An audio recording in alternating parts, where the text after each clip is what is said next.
What's up, fam? It's your man Shawnee Mo coming to you from home, the new home, inside the studio. Still got a lot of stuff to get in here and get together, but by now you probably saw my first video.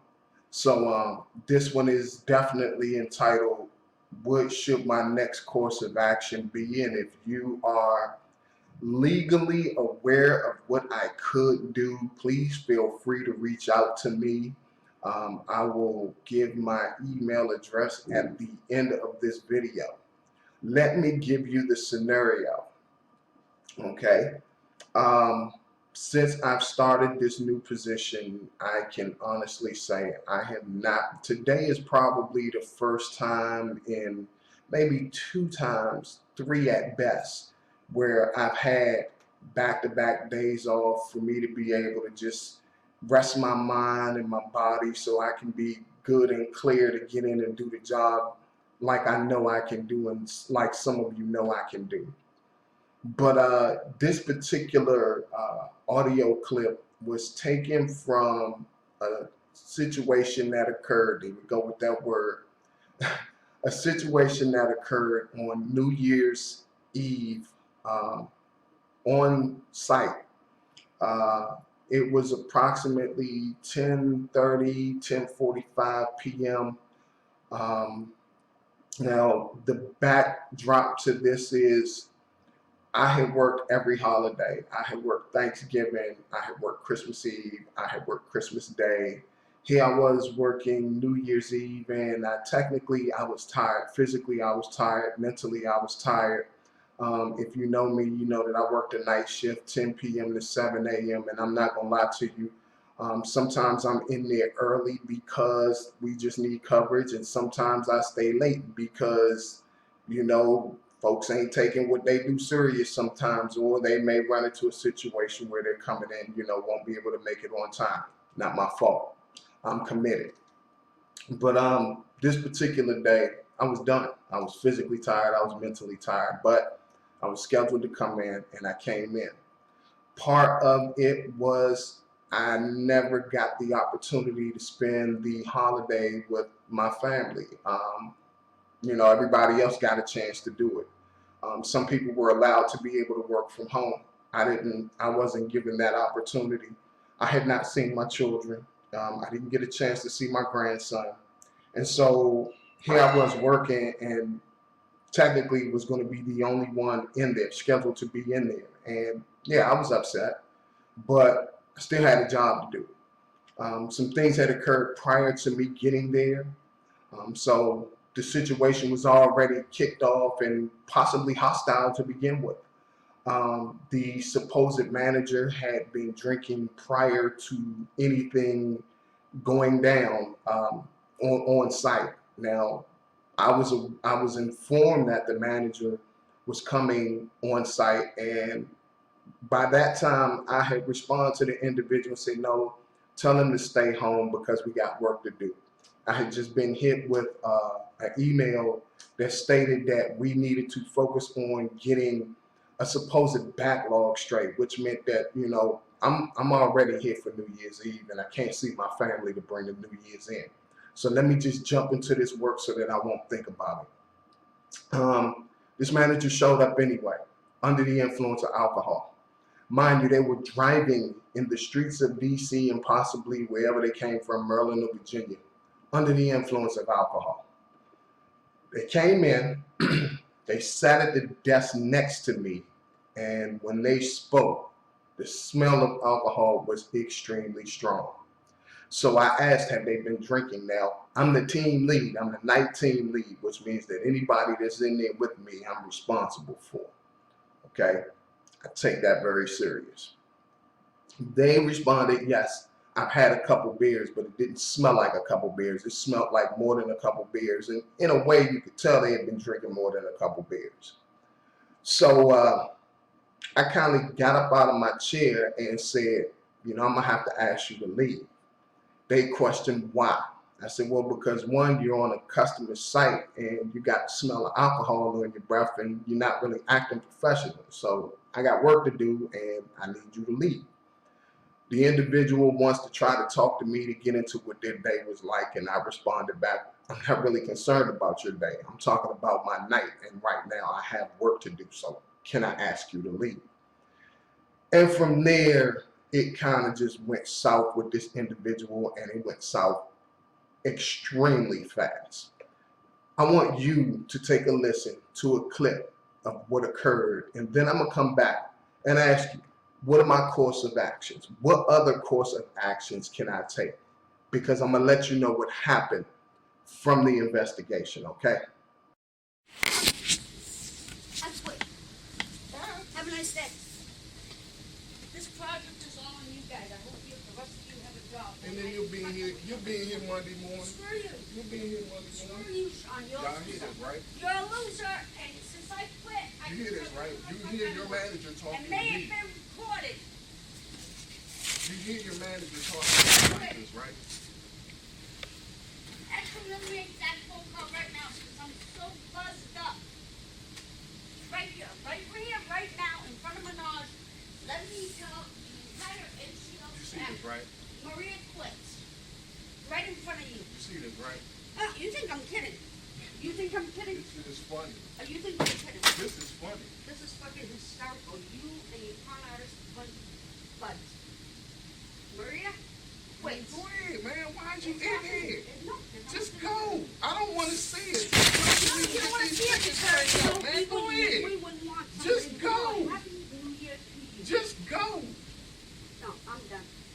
I'm done. You're standing here. Just go. No, the crap that I have put up with and the selfishness. Just I go. am so beyond disgusted.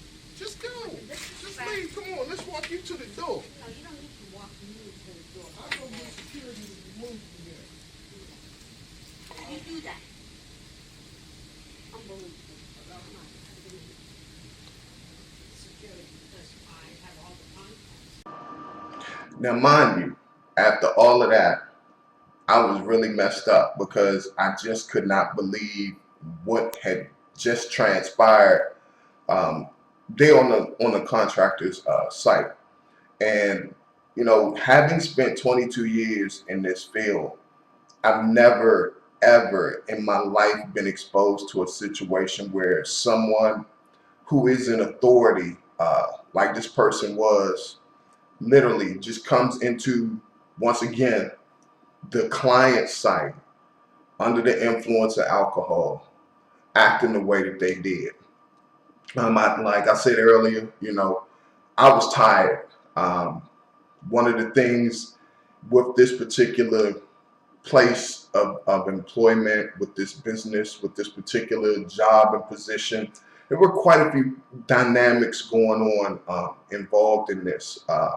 Once again, working at night, 10 to 7, you know, the question of night differential had come up, but was never answered. I and probably maybe 2 other people, if that, had been working. Like, we rarely get time off. I mean, I can say for myself personally, and I know there are quite a few people who can attest to this, who can verify this for me. I spend more time at work than I do at home. I don't have a personal life. As I've stated before, this is the first, maybe third time that I've had back-to-back days off. We've had situations where the schedule is set one way, then all of a sudden you come in on that day of work and all of a sudden the schedule's changed with no notification whatsoever. But this particular incident, what ended up happening was there was the company, well, a couple hours later, I received the email from her with the people in HR CC'd in the email thread. And I was basically told, well, it was said that my accusations were false, it was unprofessional, blase this, blase that, blah, blah, blah, right? And I responded back by saying, well, you know, that's cool. I'm going to send them what I got so that they can go ahead and, you know, do what they got to do. The investigation didn't start until the beginning of 2016, like the middle of January. Just recently, I got a response, and even with this particular recording sent into them, even after talking to me and the other people involved, uh, the decision was I was out of line and disciplinary action was taken against me. You heard the recording. They heard the same recording. At the end of that recording, yes, I said a couple things, but not to her. It was a comment made where the other two individuals that were in the room, I told them this is why the contract is expletive up. Can you believe this shit? That's just what I said, because my mind, I could not believe that what happened had just took place. This was a situation that was coming to that anyway, because I had heard days before this about some actions and some comments that was made by this one individual on the floor during the day to other employees about other employees. It's funny. Behind her back, you had all these other employees who basically complained about the unprofessionalism, about the comments that were coming out of her mouth in reference to other employees. When brought to, if they ever did it, when brought to the attention of the company, that wasn't important for them to address. If they brought them to the attention of the company. Now, it was told to me in a conversation from someone from HR, and mind you, this company is not based here. This company is based overseas. So their policies and procedures are completely different than a company that's doing business here in America. An American company doing business, rather. And it was told to me that there were mechanisms in place where if I had questions, all I had to do was reach out to individuals and ask. Well, I've never been introduced to those individuals. All I get is a first name with no email address in conversation and stuff like that. And they're slow to respond. Like I said, the minute that this went down, I probably would have been all over it, but they waited until the middle part of the new year of January to address this. And ultimately, I'm the one that's getting, hit with the disciplinary act thing. So, of course, I don't think that's right, because it wasn't me that actually lost my mind. I mean, if you stop and think about it, you were intoxicated, and I can't stress this enough. You were intoxicated on a client site. Had that been me that was intoxicated on a client site, I know beyond a shadow of a doubt, this wouldn't have been no issue. I would have been terminated point blank, period, straight up. She didn't get terminated. Okay, she showed up on a client site under the influence of alcohol. She showed up on a client site under the influence of alcohol. Literally got away with it. She cursed me. You heard the recording. She cursed me. Okay, this is someone of an authoritative figure. What else? I mean, all you gotta do is hear the recording. There was some name calling. She called me a loser. Where can you work at where a manager is able to do something like that and get away with it? So, in light of all of that, I'm being quiet, very quiet. I'm going to do my job. But I ask you, what could be my next course of action? Because this is, to me, it's unfair. I don't think anyone should ever have to work in a situation like that. And I do think that in cases like this, companies and those involved should be held accountable for it. Very much so. So give me some feedback. Tell me what you think. If you know somebody, have them get in touch with me. I'll put the email address right here. Reach out to me. Let me know. Until then, take care. All right.